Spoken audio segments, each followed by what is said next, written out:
Okay, ready? 1, 2, 3. Hold on now. Wait a minute, fellas. Wait a minute. I think it goes something like this. Whoa. 1, 2, 3, 4, 5, 6. Can somebody take these burdens off of me? Off of me. Can somebody take these burdens off of me? Off of me. Cause every time I turn around, there's something trying to keep me down. Can somebody take these burdens off of me? Off of me. Whoa, can somebody take these burdens off of me? Off of me. Can somebody take these burdens off of me? Off of me.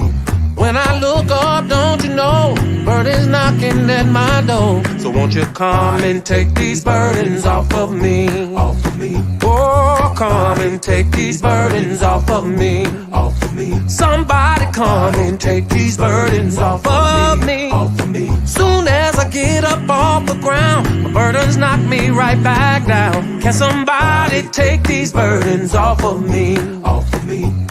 Somebody take these burdens off of me, off of me. Somebody take these burdens off of me, off of me.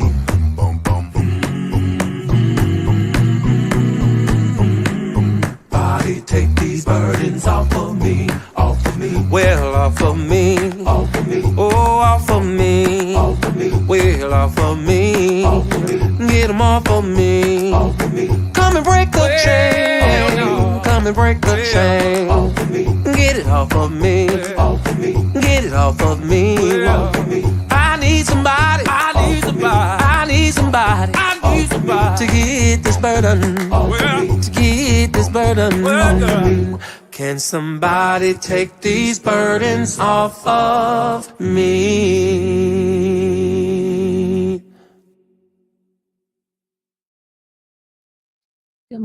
Good morning, everybody. Hey, everyone. I know you guys are probably trying to figure out where the heck I've been. Well, I haven't been feeling well, and I needed to rest, and so that's what I've been doing is resting. But I got some news last night in regards to RKelly. I got some filings and some stuff that's going on with him, and I wanted to bring it to you guys' attention. So I'm gonna go ahead and play the Breakfast Club this morning. They did a live in regard to RKelly situation, and then I'm gonna give you the updates that I receive in regard to his lawsuit in Minnesota that was dropped. And with prejudice, that means those people can never bring that back. That is the Minnesota case. And what's happening now, you guys have heard there's some filings that's been placed, and there's an emergency hearing this week that his attorney have requested. He is in a hospital according to what is being put out in the news. So let me go ahead on and play what happened this morning in regards to Breakfast Club this morning. All right, here we go. This is actually breaking right now. Shout out to Ball Alert, who was the first outlet that we saw actually posted it. But last night, RKelly's team filed an emergency filing. I received the filing a little bit after midnight. So I believe that's why it's breaking right now, is because outlets are waking up. So in the emergency filing, they allege that RKelly was giving an additional dose of medication by prison staff. And they're alleging that because of that additional medication that he was instructed to take and that he actually took, he suffered a overdose. So they say that RKelly woke up allegedly on June 13th, and he felt faint. He was dizzy. He started to see black spots. He got up and he fell. He crawled to the door of the cell and he lost consciousness then. At that point, he was placed on a gurney. He was taken by ambulance to a nearby hospital because they tried to take him to the hospital inside of or associated with the facility that he's in, but they couldn't help him, so they took him to an outside hospital. In that outside hospital, on the way to the outside hospital, his team alleges that it was overheard someone in the ambulance from the hospital say, this is going to open a whole new can of worms. RKelly's legal team then alleges that once he got to the hospital, it was then revealed that he had been giving an overdose quantity of medicine. He was in the hospital for some days, and this was within 2 days of that original filing where his legal team is alleging that prison officials are trying to take him out of here. Now they say in addition to this incident, this overdose, right? They're also pointing to the fact that R. Kelly allegedly has been asking for months to get some medical attention to a swollen leg. R. Kelly's legal team says that once he was taken to the hospital for this overdose situation, R. Kelly brought up the swollen leg, and they allege that doctors there then took a look at the swollen leg and they found blood clots in R. Kelly's right leg, allegedly, in his left leg, and his lungs, allegedly. And R. Kelly's legal team is saying that R. Kelly was then told he should stay 7 days in that hospital for surgery, and then it would be an additional 2 weeks. Because of whatever care they were going to need to give him. But his legal team alleges that once the prison was contacted, R. Kelly was then removed against his will by guards from the prison and was not allowed to be treated. And they are saying that basically this could kill him because of the blood clots and the care that they are alleging he is not receiving. Now, they do say that all of this can be proven. They say that the things with him getting to solitary confinement and taking that additional medicine allegedly will be on prison cameras. They say on prison cameras, you will see R. Kelly arrive to solitary confinement. When you arrive there, because he takes medicines already for anxiety and sleep and other things, you have to show your medicine to guards, which they say is on camera. And then they say you will see the additional medicine being brought to R. Kelly on camera as well. And that the stuff at the hospital with the clots and not being treated, all of those accusations they say can also be proven via hospital records. So they filed this emergency motion trying to bring light to this to the same court that they are saying, hey, all this other stuff that's happening, we're telling you he needs to be released because it is not. But why? Why does R. Kelly and his team feel like the feds are trying to kill him? Because he's not coming out until what, December 21st, 2045. He received 30 years federal prison. So why does he think they're killing him? What does R. Kelly know that makes the feds want to kill him? So according to R. Kelly's legal team in the first filing, and they reiterated in this one, that whole plot to uncover the fact that there were things that were done wrong when it came to, remember I talked about like the flipping of the witnesses and all these things that they're alleging happened. Basically, they're saying the government and the prison officials have been covering up the fact that they did whatever they needed to do to convict R. Kelly allegedly. And his new legal team, and trying to file for other things, discovered that and brought it in a plan to bring it to light, and they found out. So this is all a way to cover that up. That is what R. Kelly's team is alleging. Isn't it just me, or wasn't there a videotape of R. Kelly having sex with an underage girl? Did we not? They're not arguing that did not happen, right? What they're arguing is that when Azriel Clary, who was one of the major witnesses on R. Kelly's cases, and there's another woman who was also another witness in the Chicago case, that the way that they came about being those star witnesses was illegal. That's what R. Kelly's team is alleging. Like, they used an informant to flip these women who were not going to be witnesses. They used emails and phone calls from R. Kelly allegedly to another woman to then they gave it to this informant. The informant goes to these, ex-girlfriends or whatever they were at the time of R. Kelly's, and gets them upset and makes them want to testify, and that is illegal. But R. Kelly's team does know that they were selling them R. Kelly porn tapes, like the Nintendo Switch 2, like crazy outside of clubs back in the day. R. Kelly all over the place on Canal Street, and like crazy. Like, we all see the tape. Trying to figure out why he wasn't. It was illegal to see the tape, but mad people see the tape. R. Kelly's legal team knows everything we know because we all watched that case play out in public, and not public, but like we followed it, and they have still filed this. And they also point to the fact that the government called the first filing, because remember I was like, yo, this is like a movie. They're saying that this man inside is supposed to take him out.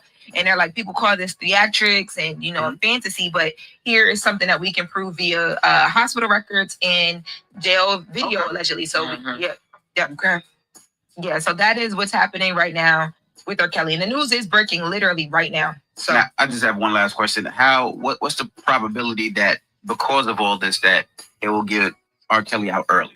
Because his date is December 21st, I think, 2045. I'm not a judge. I can't answer that. But I mean, if they can prove something like this with videos and things of that nature, a judge would have to consider some sort of like safety something, because he's locked up and he's going to do his time. But like, you can't, if this is actually happening, which is very far fetched, but if it is actually happening, you do have to have a conversation about like safety and the way he's being treated. Right. But he's not going to come home. No. I don't know what will happen, but there will have to be, like, you can't ignore it is what I'm saying. So I don't know what will happen, but obviously you won't be able to ignore something like this if it is proven to be true. No. He's not going to come home. I don't see that. Yeah. All right, y'all, what's up? All right, that was the hold on a second. Let me just go ahead on it. I do have the court's doc filing. I have all of the filings in regards to this. So later on I can go ahead on and read it to you guys, or let this is the phone the you know, because I'm about to get ready to get on out of here to go to the courthouse. But I just wanted to bring that to you guys' attention, and also the Minnesota case that has been dropped with prejudice, so they cannot bring that one back. All right, so okay, this is what the I have the filing right here. See, this is the filing that they did. Hold on a second. This is it right here. It's a 5-page. It says third supplement to emergency motion for temporary furlough. Now come defendant Robert Sylvester Kelly by and through counsel Bo B. Brentley, and hereby provide a supplement to his emergency motion for temporary furlough. In support of his motion, Mr. Kelly provides as follows. Mr. Kelly only wishes that he could wait until the filing to reply to the government's response regarding jurisdiction before making another submission to the court. However, the conduct of the Bureau of Prison and the worsening threats to Mr. Kelly's well-being does not afford him that luxury. While the allegation made by Michael Glenn Stein were shocking, the event that have transpired since the filing of Mr. Kelly's motion for temporary furlough are equally stunning, but yet undeniable. When combined with the already been asserted, the recent event plainly support Mr. Stein's accusation of the Bureau of Prisons officer are seeking to kill Robert Kelly to cover up crimes committed in the investigation of his case. Government counsel responded to Mr. Kelly's motion with words like fanciful, and theoretical. They can use whatever words they like. The problem for the government is that the allegation of Mr. Kelly's motion are not his. They are the allegation of people who participated in crimes committed by the government official in the effort to make federal case against RKelly, and in a plot to take Mr. Kelly's life as a means of covering up those crimes. For those who doubt the idea the Bureau of Prison officers seek to harm Mr. Kelly, has recent event described below will replace spectacle, doubt, and stunned recognition of an undeniable reality. Mr. Kelly's life is in danger, and the threat comes from the Bureau of Prison officers whose duty is to protect him. As we have indicated, Mr. Kelly was sent to solitary confinement against his will shortly after the filing of his motion. A legal call with his attorney was canceled without explanation. Questions about his physical well-being were unanswered. On June 16, 2025, the reasons became apparent. Finally, able to speak to Mr. Kelly by phone, the undersigned learned that the following shocking revelation. Mr. Kelly went into solitary confinement with his medication in his possession on June 10th, 2025. He takes medication for anxiety and to help him sleep, in addition to other medication. While in solitary confinement, prison staff approached him and showed them the medication in his possession. He showed them, sorry. This will appear on camera footage from the institution. Later in that evening, personnel came to Mr. Kelly's cell and provided him with additional medication and instruction to take it. This too will be captured on camera. Mr. Kelly took the medication as directed. This was on June 12, 2025. After the undersigned filed a document revealing the solitary confinement condition experienced by Mr. Kelly, in the early morning hours on June 13, 2025, Mr. Kelly awoke. He felt faint. He was dizzy. He started to see black spot in his vision. Mr. Kelly tried to get up, but fell to the ground. He crawled to the door of the cell and lost consciousness. He was placed on a gurney. Prison official wanted him to be taken to the on-site medical facility, but staff there could not assist him. Consequently, Mr. Kelly was taken by ambulance by nearby Duke University Hospital. While in the ambulance, he heard one of the prison officers with him state, This is going to open a whole new can of worms." At the hospital, Mr. Kelly learned that he had been administered an overdose quantity of his medication that threatened his life. He required hospitalization for 2 days to treat it. That means that within 2 days of filing his motion, Bureau of Prison Office official administered an amount of medication that significantly exceeded the safe dose that caused Mr. Kelly to overdose, putting his life in jeopardy. They gave him an amount of medication that could have killed him. Unfortunately, administering an overdose quantity of medication to Mr. Kelly just days after his exposure of the Bureau of Prison plot to kill him is not the end of the BOP action that put his life in jeopardy. It actually gets worse. For many months now, Mr. Kelly has been seeking medical attention on an obvious swollen leg. He has a history of blood clots and has been worried about further clot forming. Earlier this year, Mr. Kelly received what was supposed to be a scan for blood clots. He was then told by prison medical staff that they were only authorized to advise him. Sorry, y'all, my sister's talking loud. Sorry. Advise him that he would no longer be receiving blood thinners. He was taken off of blood thinners at that time. This was within the past approximately 3 months. At Duke University Hospital, Mr. Kelly showed the doctor his leg. They shared his fear and concern. The hospital did a scan for blood clots. That scan revealed blood clots in his right leg, blood clots in his left leg, and blood clots in his lungs. The hospital indicated that he would need to be kept for 7 days and scheduled for a surgery to clear the clots. He was immediately placed back on blood thinners by the Butler medical staff discontinued. Butler medical staff discontinued.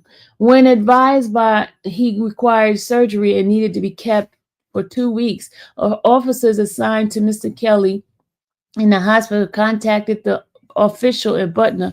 Within an hour, officers with gun came into the hospital room and removed Mr. Kelly. He was taken from the hospital against his will and against the directive of the doctor. He was denied the surgery he needed to clear a blood clot in his lung and that threatened his life. This happened. This will be confirmed by the hospital records. It is undeniable. Mr. Kelly's life is in jeopardy right now because the Bureau of Prison denied him necessary surgery to clear a blood clot from his lung. He could die from this condition, and they are letting it happen. There is no legitimate explanation for that. And what did the Bureau of Prison official do with an inmate? What did the Bureau of Prison official do with an inmate just diagnosed with multiple blood clots at an outside hospital who needs surgical intervention. They took him out of the hospital and returned him to solitary confinement, not even to the Button Medical Facility. Mr. Kelly reports it is extremely cold in the solitary confinement. He has requested extra blankets and was told. The captain says no. Mr. Kelly was on the phone with the unassigned today in tears, afraid that they will kill him and let him die. Tragically, he has every reason to feel that way. The conduct of the Bureau of Prison gives him every reason to feel that way. It is useful to Jock Topaz the declaration of Mikhail Stein with the conduct of the Bureau of Prison official since the declaration became public. He exposed what he indicate was a Bureau of Prison plot to kill Mr. Kelly in order to cover up crimes committed by DOJ and the Bureau of Prison official during the investigation of this case. This raised shock and skepticism from some.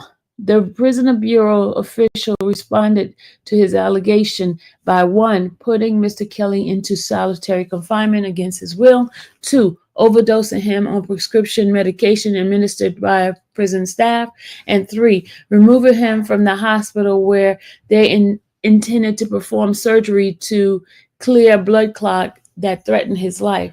All of this is verifiable through medical records we will obtain. So Mr. Kelly says to the government, how fastful to do Mr. Stein claims sound now. It was not theoretic that took Mr. Kelly off the blood thinner that he needed. It was not drastic that provided him with overdose of medication. It was not drastic that denied him necessary surgery on blood clots in his lungs and legs, which threatened his life at his minutes. Bureau of Prison officials did all of that on their own, and they did it within days of Mr. Stein's declaration going public. Those plain facts speaks a lot louder than any government's counsel has to say. And they give one message loud and clear. Mr. Kelly's life is in danger, and that danger is coming from Bureau of Prison official and their action. Mr. Kelly needs this court's intervention. His life actually depends on it. Wherefore, Mr. Kelly respectfully requests that this honorable court order and temporary furlough at home detention. Respectfully submitted by Bo B. Brentley, attorney for defendant. Okay, that's what he put in for Mr. Kelly.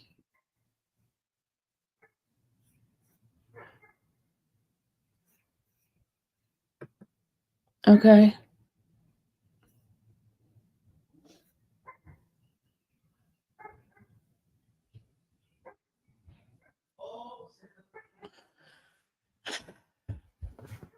Okay, hold on a second. Let me go get this. And they have an emergency hearing on, I think, the 18th. When is the 18th? Tomorrow, right? I think it's the 18th. Hold on a second. I got the documents for that too. Hold on. Oh God, oh Lord, y'all, I'm feeling kind of nausea. Just a second, guys. Oh, I don't feel good. I was gonna try to go to court, but I don't know, y'all. I don't feel well. Hold on, y'all. I'm looking through my documents.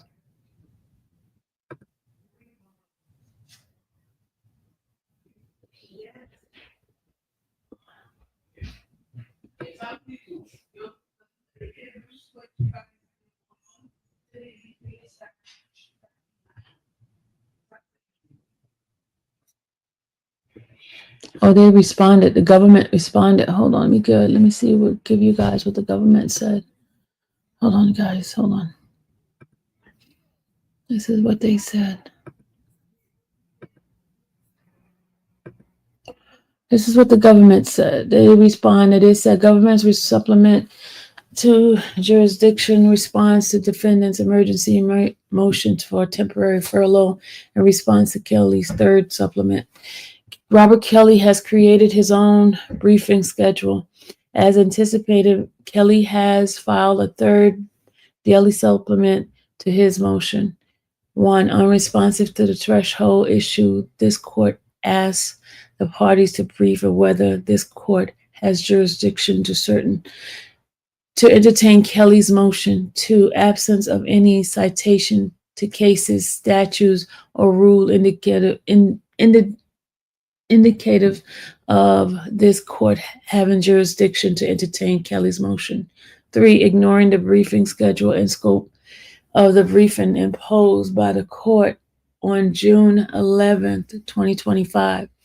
Four, assuming this court and its staff has deprioritized other matters properly brought before this court so that Kelly can air his grievances from 800 miles away in a different jurisdiction.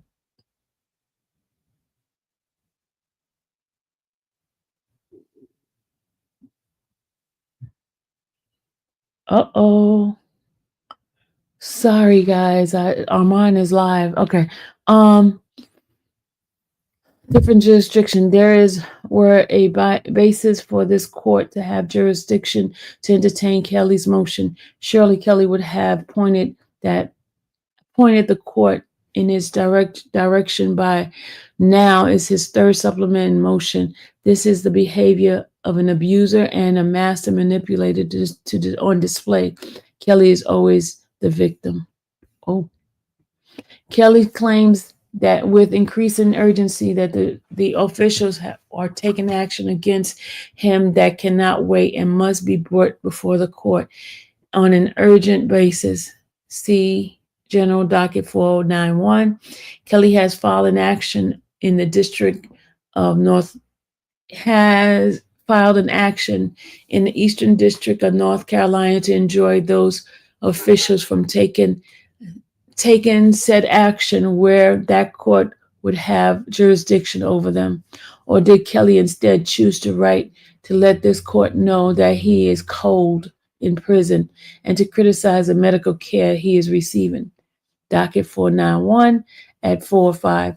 This court does not have jurisdiction to afford Kelly the relief that he seeks, and Kelly knew this since July 2023, when the court denied Kelly's previous motion. See docket 445. This court should not allow Kelly to turn this docket into grocery store checkout aisle tabloid. Wow. Dang. Oh my God. Can y'all believe that? He just dismissed what they're saying. Did he just dismiss what he's saying? Wow. Uh-oh. Armand just said something. Hold on. He said the judge goes. And they would have to get on the stand, and there would have to be testimony. So they would get tried like in a jury trial. It could be civilly or criminally. He's not playing with them, okay? Okay, y'all. Impose the gag order. Okay, I'm see you guys in a few. All right, bye. I'm gonna see what Armand talking about. Bye, y'all.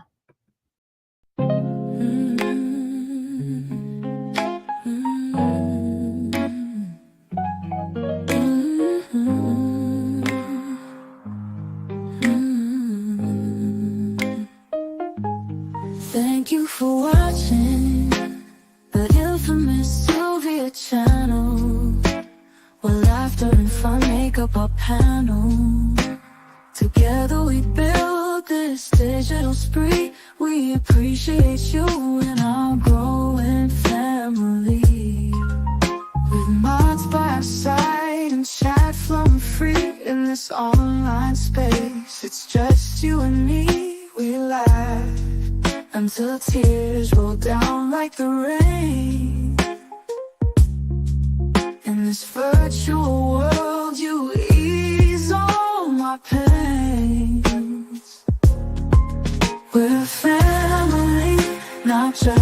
show. Every click and comment makes us grow. Minds in check, keeping the vibe so right. Together we shine like stars in the night.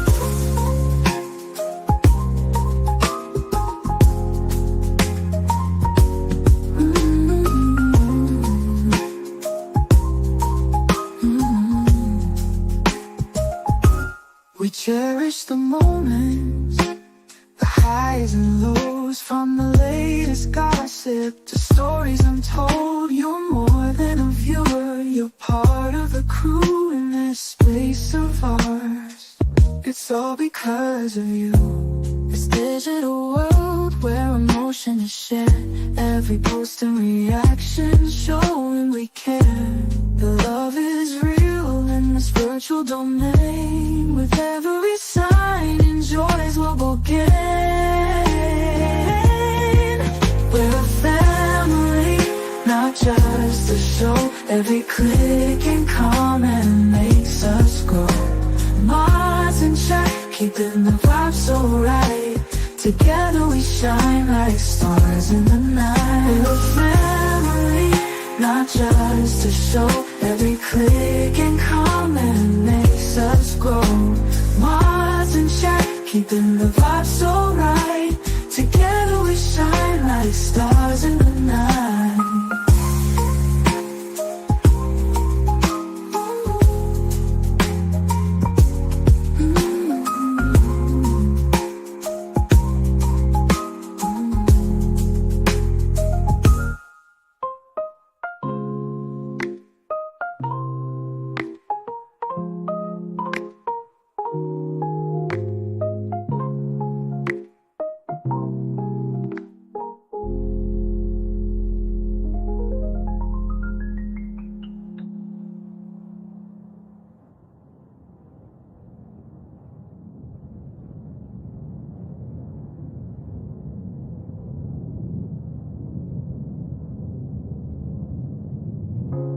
This digital world where emotion is shared, every post and reaction showing we care. The love is real in this virtual domain. With every sign, enjoys what we'll gain. We're a family, not just a show. Every click and comment